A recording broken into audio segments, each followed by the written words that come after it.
Olá, que bom estarmos de volta. Pois é, a nossa escola bíblica dominical. Eu fiquei um tempo afastado e agora estou com essa incumbência, responsabilidade e satisfação, viu? É uma satisfação grande voltar aos estudos de nossas lições. E nós estamos agora na terceira e última revista das conexões. Hoje nós começamos a fazer a conexão entre Tito, Amós e Obadias. Hoje nós vamos ver esta carta que Paulo escreve a seu filho na fé, Tito. E eu queria muito que você aprendesse algumas coisas. Eu estou rindo porque já estou inventando moda aqui sobre a carta de Paulo a Tito. Eu não sei se todo mundo sabe, a carta a Tito está no grupo das cartas paulinas pastorais. A carta foi escrita para Tito. Então, eu e você estamos lendo carta que não é nossa. Minha mãe disse para nunca fazer isso. Mas ela não sabia disso aqui. Eu tenho que falar com a minha mãe. Eu falei, eu tenho que falar com ela, mãe. Tem carta que a gente pode ler, porque a carta está aberta, está distribuída para todo mundo e tal. Esse é o que a gente está fazendo agora. A gente está lendo uma carta que Paulo escreve para Tito. Quem é esse cara? Quais são as cartas pastorais, aliás? Você sabe? Primeiro, 2 Timóteo e a carta de Tito. São 3 só. Fácil guardar. Então você vai guardar assim, ó. 1 Timóteo, 2 Timóteo e Tito, mas você vai pensar assim, 1 Timóteo, 2 Timóteo e Tito está no meio, porque Tito foi escrito, a carta foi escrita entre as duas outras cartas, para você memorizar. Sabe uma coisa que eu guardei da época de adolescente, e eu estou rindo disso, que isso é sem vergonha, mas é um jeito de guardar, né? Tito foi designado por Paulo para desenvolver o trabalho de Deus em Creta. Então, você entendeu? Tito, Creta. Porque o Tito era grego e foi para a ilha de Creta, que era toda uma cultura grega lá. Agora pensa comigo no conteúdo da carta. Quem nasce em Creta é? Muito bem, cretense, não é cretino. Cretino eram os crentes que moravam na cidade de Creta. E é isso que a gente vai falar hoje.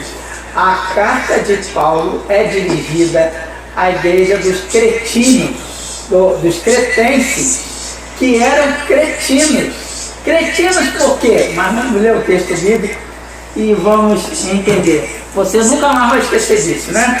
Eu espero que não. Então, eu quero dizer para você que estão das cartas pastorais, Tito é uma das cartas pastorais. Depois você tem Timóteo. Você já entendeu que você tem Timóteo, 1 Timóteo, 2 Timóteo e Tito foi escrita entre as duas. Tito aparece cerca de 13 vezes no Novo Testamento. E ele é uma pessoa muito cara para o apóstolo Paulo, porque a gente tem referência aqui no livro de Tito, e também aos Gálatas, que Tito foi uma das pessoas que acompanhou Paulo lá naquele episódio que está registrado em Atos, dos líderes. Como é que é o nome daquele episódio que reúne todos os líderes? Concílio de Jerusalém, vai ser ver, né? Até minha ajudante coqueta aqui ficou me olhando assim, porque eu fiz só o final.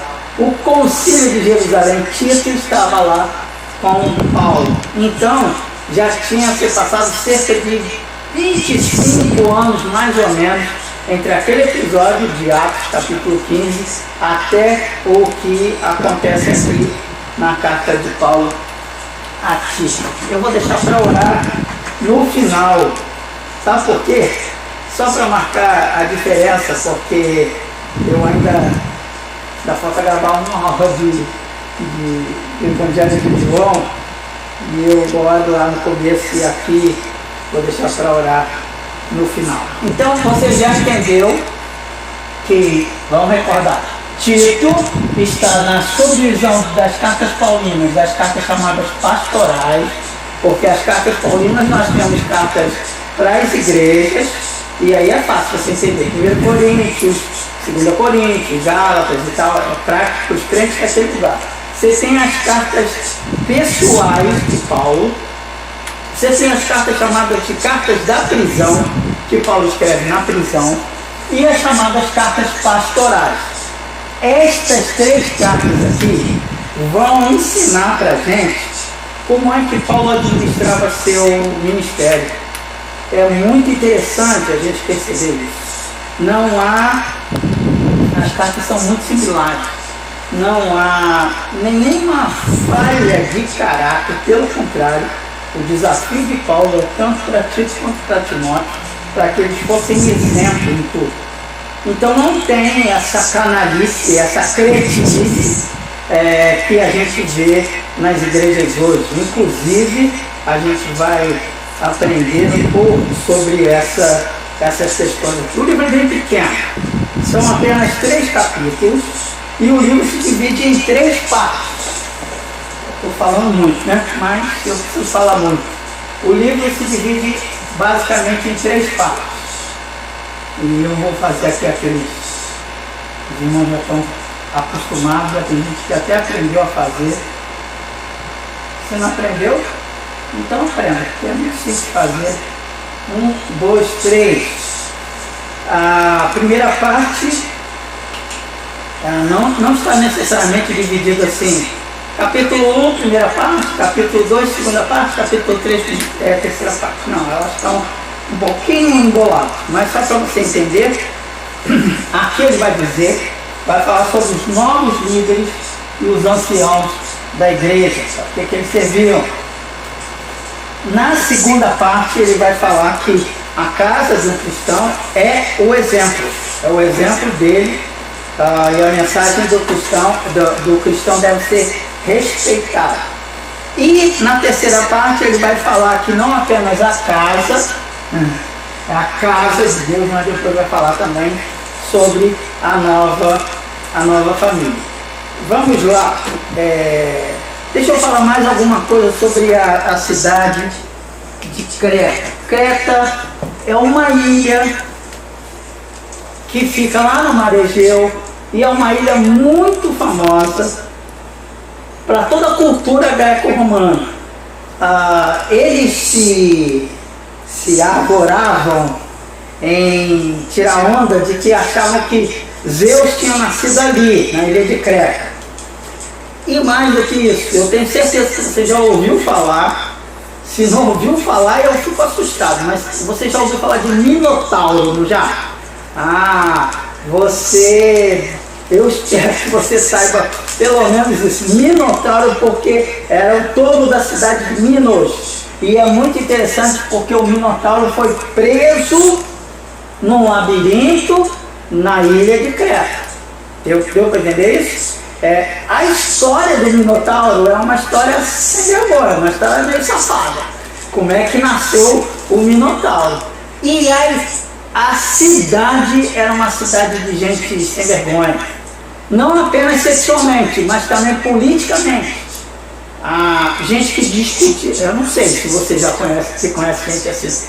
Gente que puxa saco, depois eu explico isso, que puxa saco para crescer na vida, ou na igreja, ou nas relações interpessoais, porque na verdade ele está falsificando isso.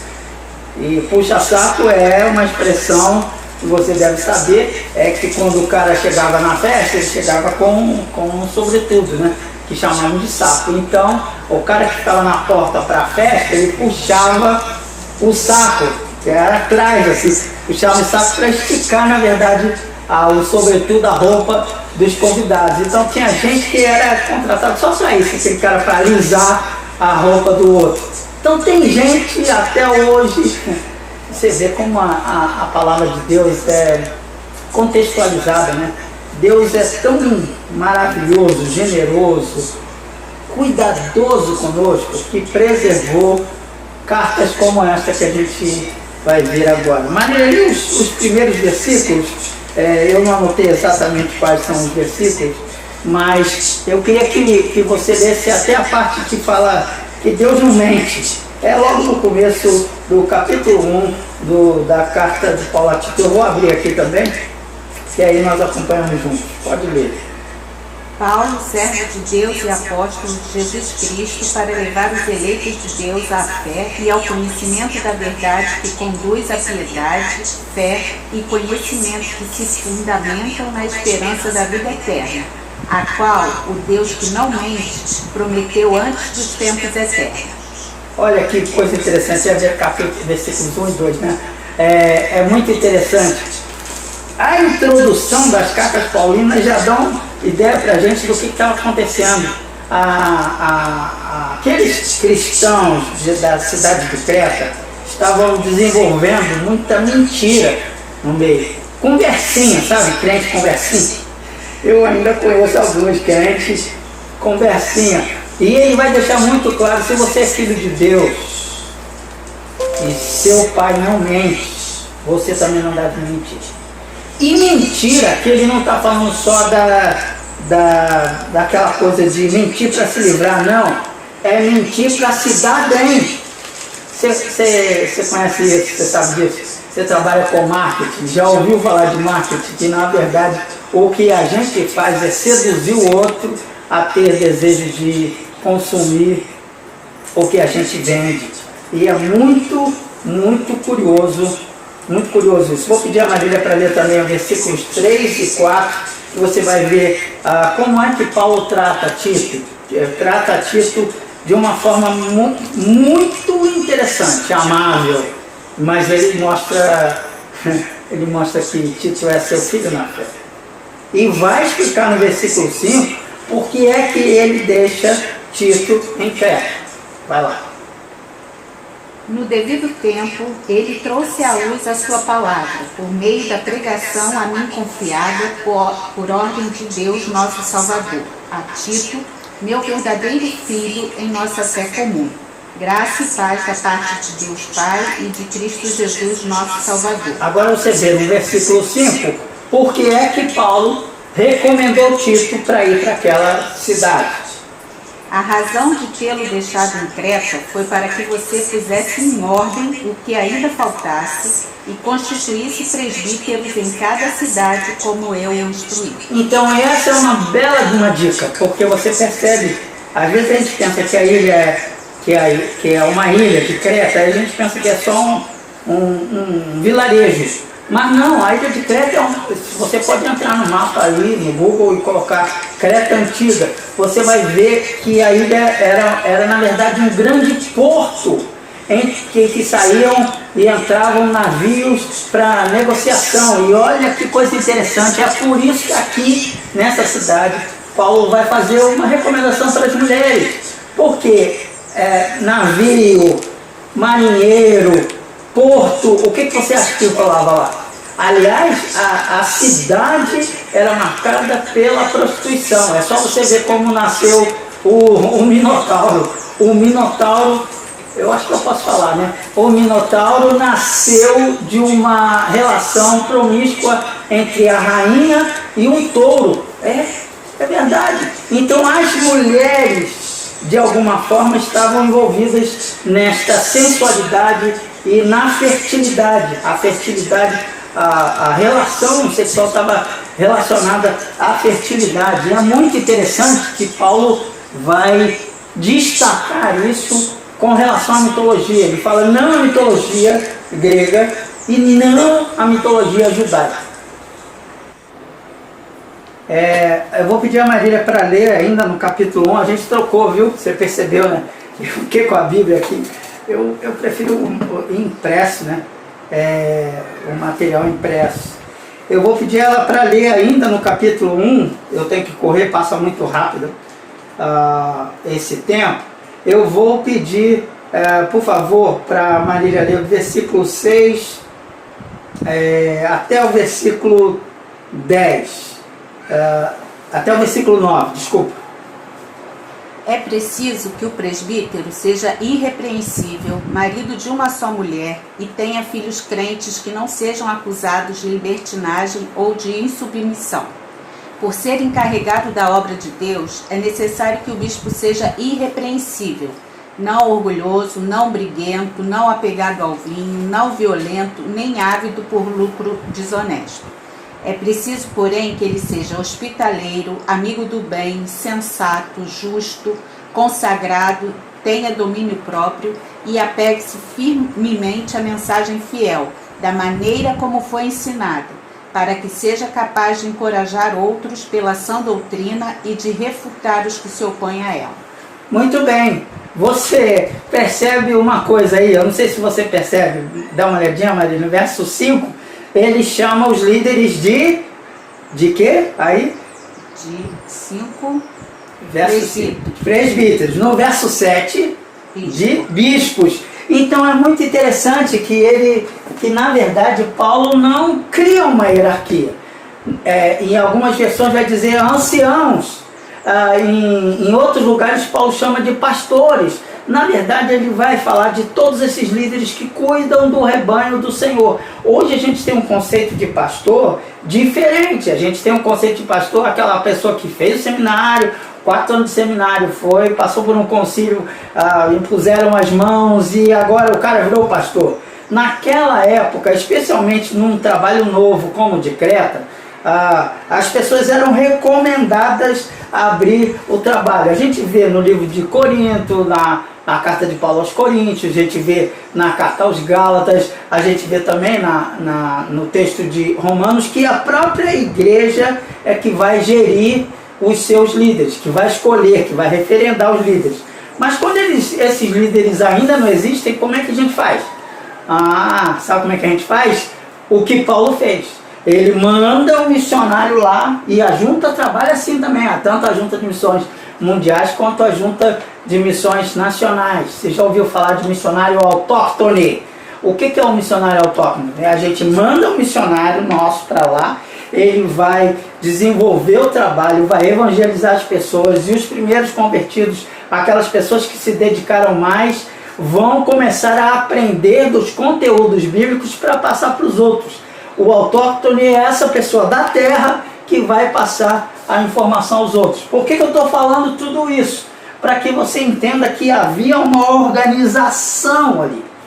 Mas não era uma organização hierárquica. O presbítero é menos importante do que o pastor, que é menos do que o bispo. Nada disso. Eram todos cooperadores, colaboradores, coordenadores da obra de Deus. O que é fundamental a gente entender é que Paulo vai falar para Tito escolher pessoas idôneas, pessoas corretas, pessoas que tenham uma índole irreprovável. Qual foi a palavra que Paulo usa aí? Eles não podem ter nada, as outras pessoas em volta não tinham nada que falar contra essas pessoas. Irrepreensíveis, era essa a palavra. Irrepreensíveis. Ninguém pode chamar a atenção do cara porque ele se esforça a fazer a coisa certa. Houve um tempo em que eu achava que irrepreensível é a pessoa que nunca erra. Mas não é isso. Porque quando eu erro e peço perdão, eu me torno irrepreensível. Porque se eu erro, eu sou humano, todo ser humano erra. Mas eu reconheço meu erro e eu corrijo minha rota. Então é muito interessante você olhar como Paulo vai falar então sobre a liderança. Deixa eu fazer aqui, não bagunça as coisas. Então ele vai falar novos líderes. Vai falar para Tito, olha, não escolha qualquer um, não escolha conversinha, não escolha a pessoa que segue toda essa história de mitologia. Ele também fala, ele não fala claramente, mas quem entende, quem sabe um pouquinho, percebe que Paulo bota uma grande diferença. Zeus é diferente de Deus. pode parecer, mas não é o mesmo. O Zeus da mitologia que eles seguiam lá, que eles amavam, que eles adoravam, é o Deus da conversinha, é o Deus da enganação, é o Deus da sedução. E quem não sabe deve conhecer as histórias de Zeus, que já nasceu passando a perna, vou chamar a perna, no pai. E várias relações fora do casamento que Zeus, que aí surgem os semideuses e tal, daqui, mas o Paulo deixa muito claro, larga esse negócio de mitologia grega para lá e vai falar mais, que os caras, além de usarem a mitologia grega, estavam também usando todos aqueles conceitos que já tinham sido vencidos no Concílio de Jerusalém, todas aquelas lendas e fábulas judaicas. Acho que está no capítulo 2 isso, que ele vai falar das fábulas judaicas, dos mitos judaicos. O que era? Não coma isso, não coma aquilo. Acho que ainda no capítulo 1 ele vai falar tudo é puro para os que são puros. 15, versículo 15, se eu não me engano, versículo 15, que ele vai dizer isso. Então prestem atenção, às vezes a gente entra numa conversa que na verdade é uma conversa de manipulação religiosa. E Paulo vai deixar muito claro isso. Olha, larguem essa história de Zeus e larguem essa história do judaísmo. Vocês têm a palavra-chave aqui de Paulo, a palavra-chave do livro todo é boas obras.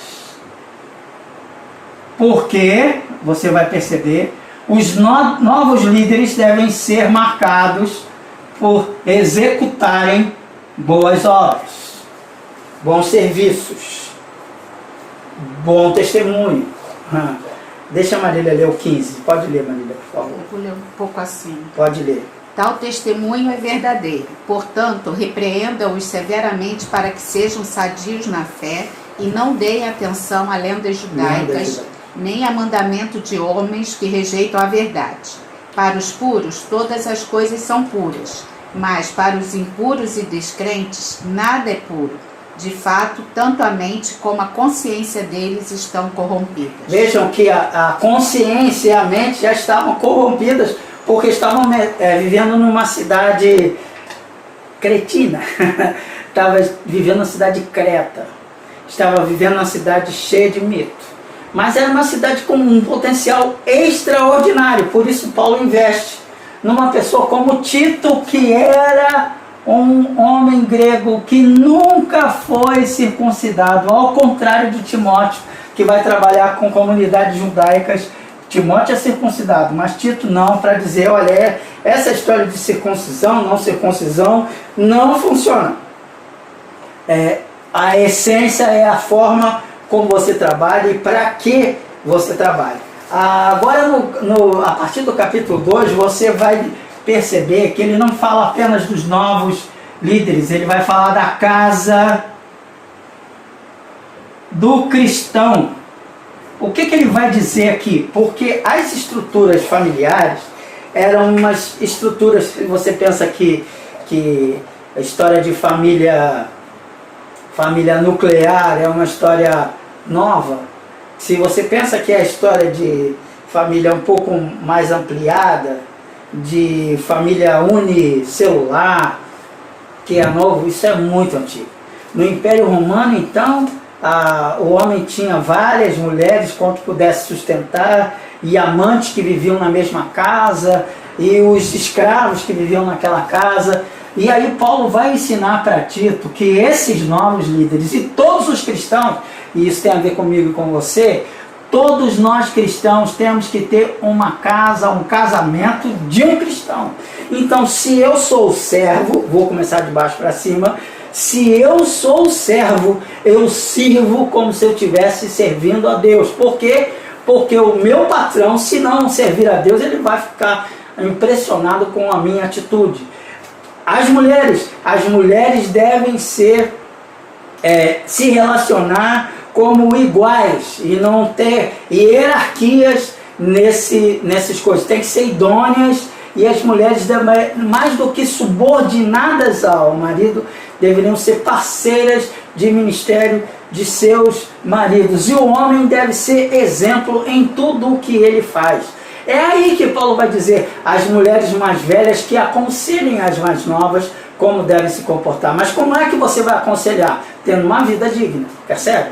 Como é que você, que é homem mais velho, vai aconselhar o mais novo? Se você for uma pessoa irrepreensível. Isso vale para os novos líderes e vale para todos aqueles que seguem a Cristo. O exemplo que Paulo dá é do próprio Senhor Jesus. O exemplo que Paulo dá é direcionado até ao próprio Tito. Isso parece muito com o que Paulo diz para Timóteo, seu exemplo dos fiéis em tudo. A mesma coisa ele fala com Tito, que Tito deve ser exemplar em tudo que ele faz. Deixa eu ver se eu acho o versículo. O versículo 7, versículo 7, pode ler. Em tudo seja você mesmo um exemplo para eles, fazendo boas obras. Em seu ensino mostre integridade e seriedade. Use linguagem sadia, contra a qual nada se possa dizer. Para aqueles que se lhe opõem, fiquem envergonhados por não terem nada de mal para dizer a nosso respeito. É sensacional, né? Crente gosta de uma fofoca, né? A gente é crente, a gente gosta de uma fofoca. Então preste atenção no que Paulo está falando para o líder, para quem ele dirige essa carta, para Tito. Fala, seja você. Leia de novo, Marília. Qual é o versículo? Verso 7, né? Do capítulo 2. Pode ler, por favor, novamente. Em tudo seja você mesmo um exemplo para eles, fazendo boas obras. Em seu ensino mostre integridade e seriedade.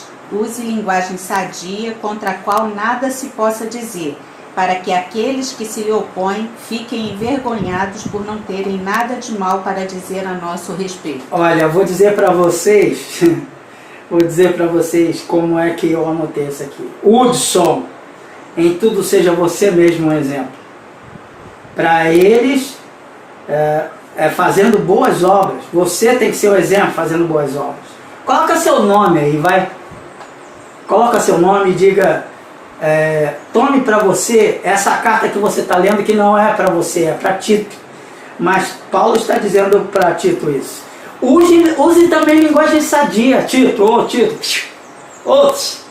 Hudson, use linguagem sadia, contra a qual nada possam dizer contra você, e até fiquem envergonhados. Para cima disso, sabe o que eu gosto aí? É quando ele fala que quando você se dedicar ao ensino, faça isso com integridade, com dedicação, com vontade, para que as pessoas não tenham do que falar. Pode até falar, não gosto do professor, não gosto disso, não gosto daquilo, mas não tem como negar que o conteúdo é um conteúdo bíblico. Este é o grande destaque que Paulo vai dizer com Tito. É muito interessante, porque também, quando fala sobre as casas, fala de boas obras. Sobre o relacionamento dentro de casa.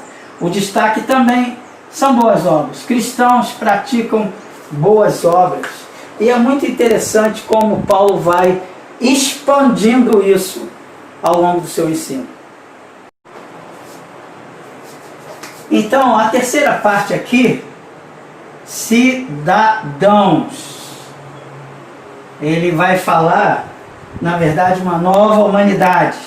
Essa nova humanidade é composta de cidadãos que são influenciados pelo Evangelho. Tem no capítulo, acho que é capítulo 3 mesmo, que vai falar que a graça foi oferecida a todas as pessoas. A gente não consegue fazer essas boas obras, os líderes não conseguem praticar as boas obras por si só. Não, é o Espírito gracioso de Deus que nos salvou, que nos ensina a continuar a fazer as boas obras.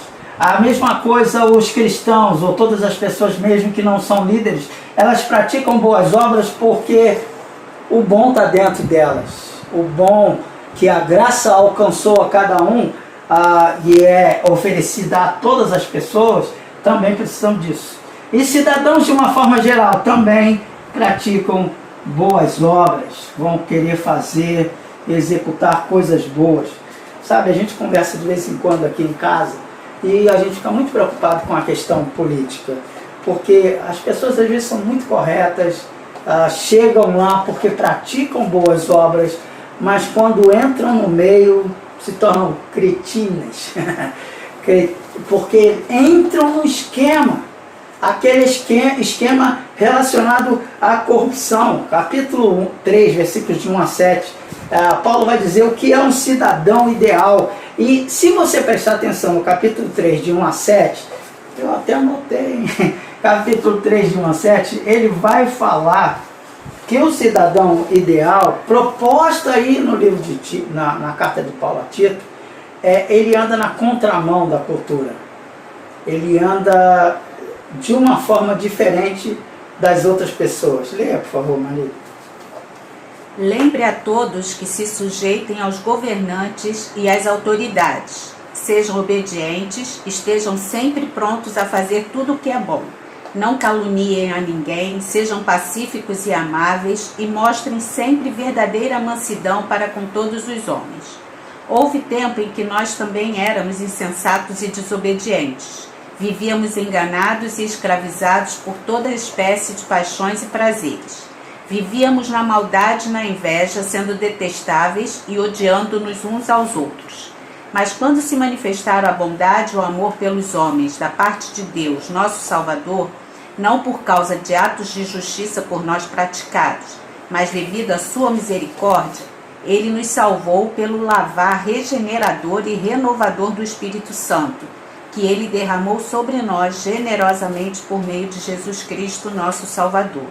Ele o fez a fim de que, justificados por sua graça, nos tornemos seus herdeiros, tendo a esperança da vida eterna. Gente, é de uma beleza. Você percebe como a proposta de Paulo começa com os novos líderes, vai para a casa do cristão e afeta toda a sociedade. Cristãos são diferentes e podem influenciar a nova humanidade. A nova humanidade é que nós andávamos de uma forma, mas agora a gente anda de outra forma. Não por méritos nossos, não foi isso que você leu aí, Maria? Não porque a gente fez alguma coisa, mas porque a graça que nos alcançou nos impulsiona a fazer o que deve ser feito. É lindo isso. Então eu aprendo com a carta de Paulo a Tito que a graça não é apenas salvadora. Eu não tenho anotado aqui o versículo, Maria, mas tem um versículo que fala graça salvadora para todas as pessoas. A graça não é apenas, ela não salva apenas, ela ensina a gente a viver. A graça não é apenas para levantar a mão, eu recebi a graça de Deus. Não, à medida que você recebe a graça de Deus, ela invade o seu coração, e graça pode ser traduzida por Jesus. Ele invade o seu coração e vai te ensinando, te moldando e te aperfeiçoando. Acho que ela achou o versículo, vai. Tito 2:11. Isso, 2:11. Porque a graça de Deus se manifestou salvadora a todos os homens. Ela nos ensina a renunciar à impiedade e às paixões mundanas e a viver de maneira sensata, justa e piedosa nesta era presente, enquanto aguardamos a bendita esperança, a gloriosa manifestação de nosso grande Deus e Salvador, Jesus Cristo. Onde é que está o que eu ensino? Lê de novo, com calma, sobre a graça que ensina. A graça salva, mas a graça também ensina.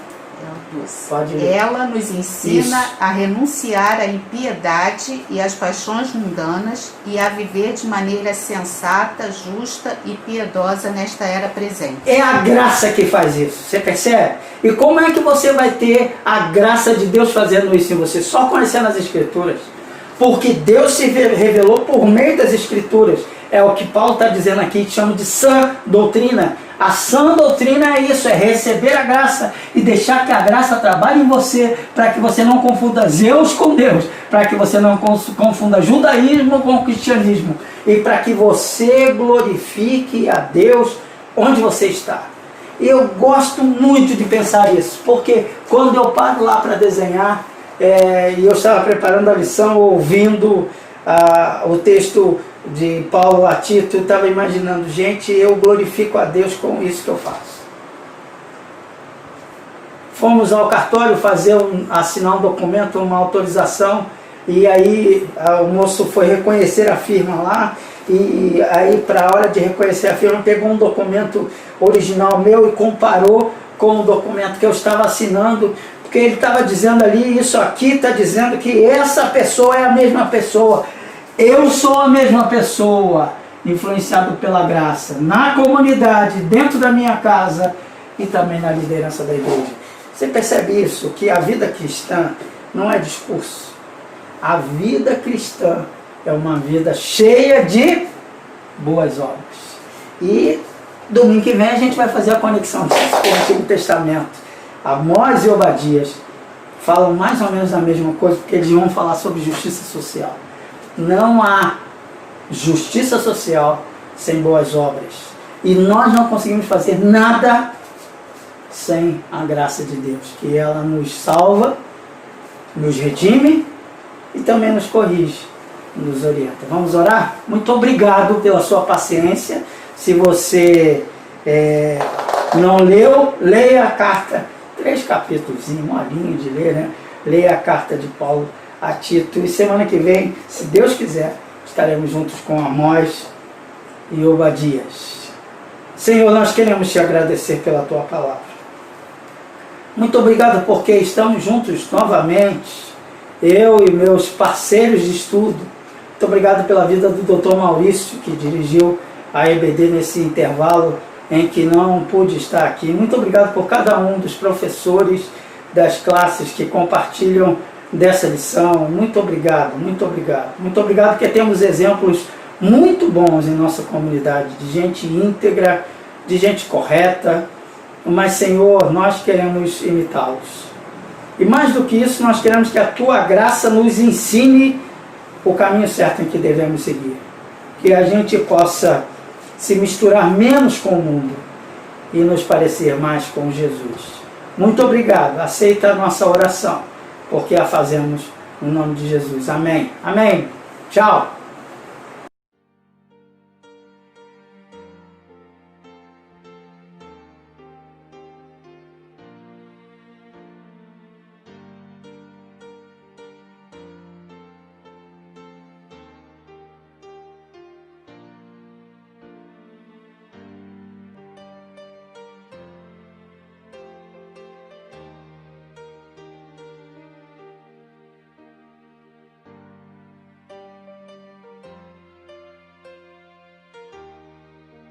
Olá, tudo bem?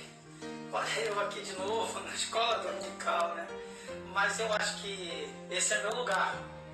Eu acho que esse é o espaço que Deus me deu para compartilhar da palavra dele.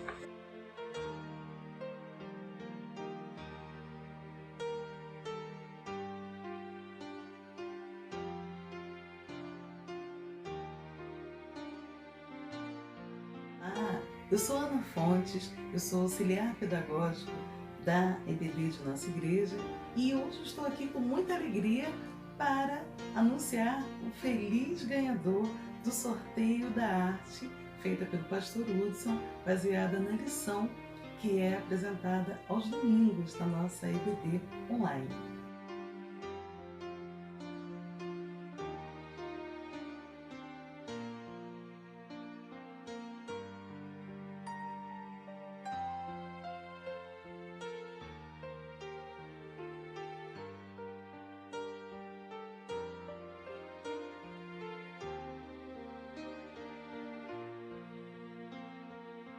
Bom dia, igreja. Bom dia, irmãos da Escola Bíblica Dominical. Bom dia, irmãos da classe Miqueias. Venho trazer uma palavra de motivação e de encorajamento a todos vocês. Amada igreja, estamos com muita saudade de todos. Estamos com muita saudade dos nossos alunos da EBD. E que possamos nunca esquecer que Deus está conosco aonde nós fomos e neste momento Ele está conosco. Bom dia especialmente aos meus queridos alunos e irmãos da classe Abraão, da Escola Bíblica Dominical. Temos que continuar exercendo a paciência, mantendo os nossos contatos por zap ou por uma ligação telefônica, para que não nos sintamos tão isolados. Possamos aproveitar esse momento de isolamento, de distanciamento social, para estudar mais a palavra de Deus, orar mais e entender o que Deus quer na vida de cada um de nós. Feliz que posso estar assim me comunicando com os irmãos. Quero agradecer a Deus pela vida de cada um de vocês, pela vida dos meus irmãos. Quero agradecer também ao pastor Hudson, que sempre está nos dando essa aula maravilhosa.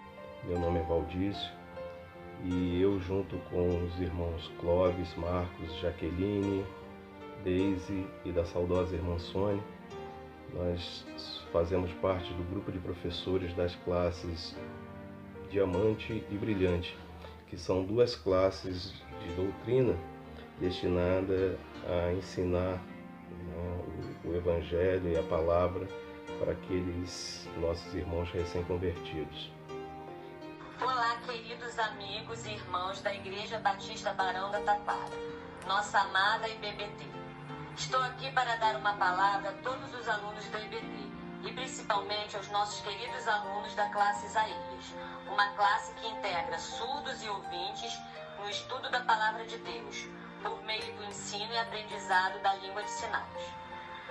Deus assim abençoe a todos os professores e todos os alunos da Escola Bíblica Dominical, tanto da Igreja Batista de Barão de Taquara, quanto de todas as demais igrejas batistas ou não batistas, mas que pregam o nome do Senhor Jesus Cristo. Amém.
Mas a escola não parou, em momento nenhum a escola bíblica parou, né? Continuou com a sua missão de levar o conhecimento, né, a todos.